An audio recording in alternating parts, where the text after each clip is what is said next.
when the giver became the gift. We often hear that Jesus is our high priest, but that can sound distant, like a title carved in marble belonging to another world. Yet the writer of Hebrews invites us to see something profoundly human. In Israel, the high priest was the bridge between God and his people. He stood in the gap, offering gifts and sacrifices to restore what sin had broken. When the people strayed, he brought their repentance before God. When they rejoiced, he offered their thanksgiving.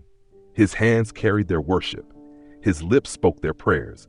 For every high priest chosen from among men is appointed to act on behalf of men in relation to God, to offer gifts and sacrifices for sins. Hebrews 5, verse 1. Those gifts were not limited to animals or blood. In the law, a gift could be grain, oil, or incense, anything devoted to God in worship. The priest's role was to take what people could give and present it in holiness, making it acceptable before the Lord. But even the most devout priest stood with his own sins weighing on him. His offerings had to begin with atonement for himself. He was a bridge that trembled under the weight of his own humanity. And that is where Jesus steps into the story. He did not come from Levi, but from heaven, not from a line of priests who aged and died, but from the eternal Son who became flesh and felt the ache of our weakness. When he took on our humanity, he did not stand apart from our pain. He entered it. He faced temptation. He learned obedience through suffering. He walked through the full experience of human life without ever losing his perfect loyalty to the Father. Those were his gifts. Before he ever climbed the hill of Calvary, Jesus was already offering to God the gift of a flawless, faithful life.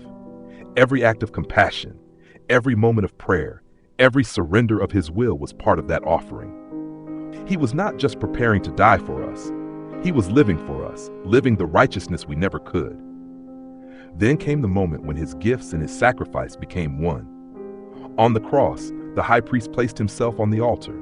He offered his body, his blood, his perfect obedience, all of it, as the final and complete gift to the Father. The priests of Israel had offered shadows. Jesus offered substance. They brought symbols. He brought reality. They came again and again. He came once for all. And because his offering was perfect, his work did not end at the cross. It continues in heaven. He still stands before the Father, not with bowls of incense or animals to burn, but with his own finished work, constantly interceding for us. Every time you falter, every time you pray, every time you approach God's throne, you do so through the ministry of your high priest, who presents you as clean because of the offering he continues to present before the Father on your behalf today. That is why this matters. Without Jesus' offering, you would still be trying to earn what he has already secured. You would still be bringing your gifts and wondering if they were enough. But his gift is enough. It was more than blood. It was his life, his obedience, his sacrifice, and now his intercession. When you come before God, you do not come carrying your own gift apart from him.